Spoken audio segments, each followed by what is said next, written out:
वक्फ कानून को लेकर सुप्रीम कोर्ट में सुनवाई होनी है। ये सुनवाई वक्फ कानून को चुनौती देने वाली याचिकाओं पर होगी। आपको बता दूं, अब तक कुल 72 याचिकाएं लिस्ट की गई हैं सुप्रीम कोर्ट में। इन पर चीफ जस्टिस की अगुवाई वाली 3 जजों की बेंच है।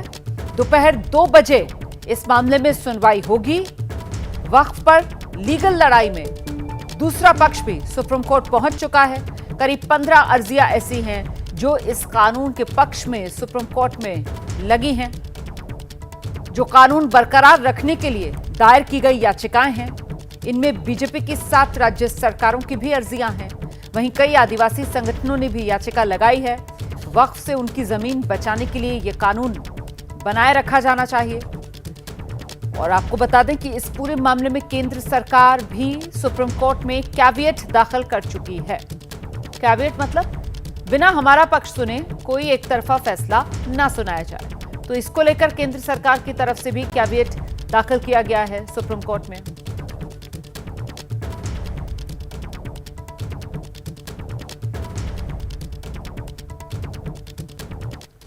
सीधे आपको लेकर चलेंगे। हमारे साथ हमारे सहयोगी निपुण सहगल इस वक्त मौजूद हैं और जरा निपुण से ही जान लेते हैं। दोपहर 2 बजे का समय तय हुआ है। निपुण, 72 याचिकाएं हैं जो लिस्ट की गई हैं।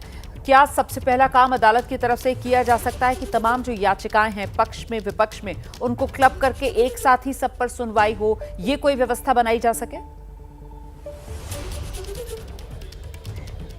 देखिए, जितनी याचिकाएं अभी तक लगी हैं उनकी ही संख्या बहुत ज़्यादा है। और आमतौर पे देखिए, ऐसे मामलों में क्या होता है कि अगर कोई चुनौती दी गई है और सुप्रीम कोर्ट को ऐसा लगता है कि नहीं, ये तो संवैधानिक रूप से सही नहीं लग रही है, या फिर मामला हाई कोर्ट सुन सकता है, या कोई भी ऐसी बात हो, या नोटिस करना है, आगे सुनवाई करनी है, तो कोर्ट ऐसा करता है। पहली सुनवाई में अमूमन यही होता है।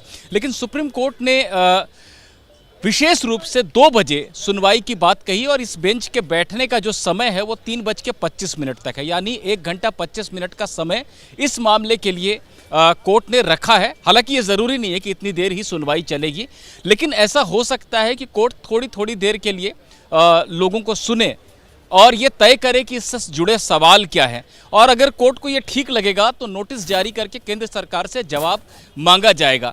जहां तक सवाल है कि क्या इसको स्टे किया जा सकता है कानून को, हालांकि आपने ये पूछा नहीं है, लेकिन लोगों के मन में ये सवाल ज़रूर है कि क्या कानून के अमल पर रोक लग जाएगी।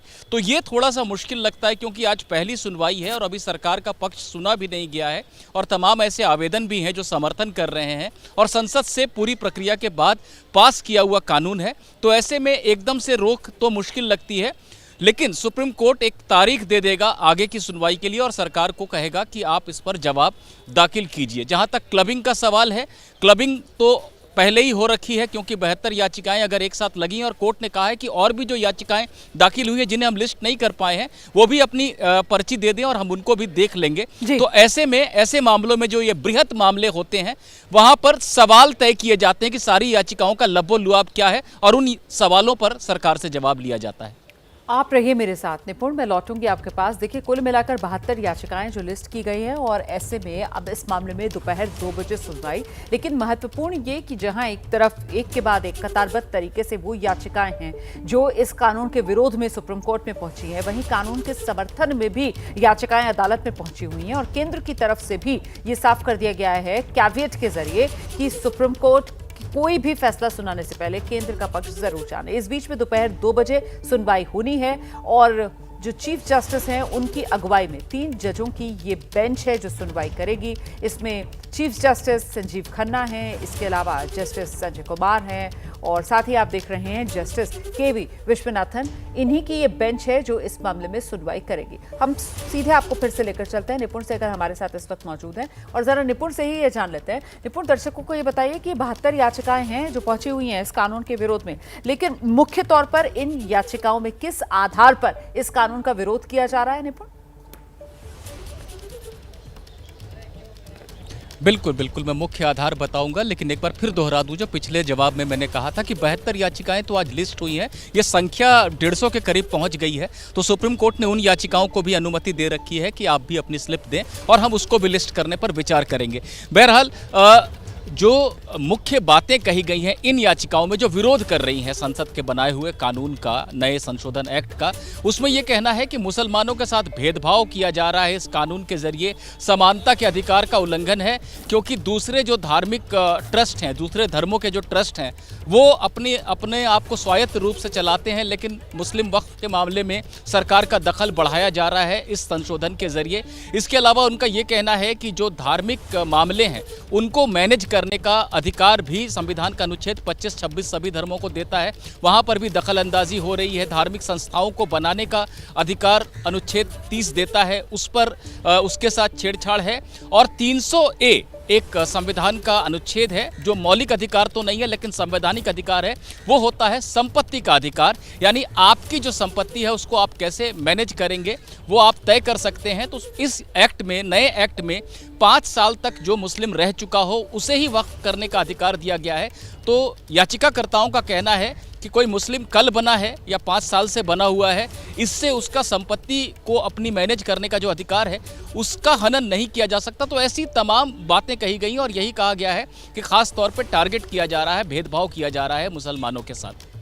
और इस सब के बीच इस कानून के पक्ष में भी याचिकाएं सुप्रीम कोर्ट में पहुंची हैं, उनकी तरफ से मुख्य दलीलें क्या दी जा रही हैं, क्योंकि वहां पर जो याचिकाएं आई हैं वो बीजेपी शासित राज्यों की तरफ से भी और आदिवासी संगठनों की तरफ से भी। निपुण,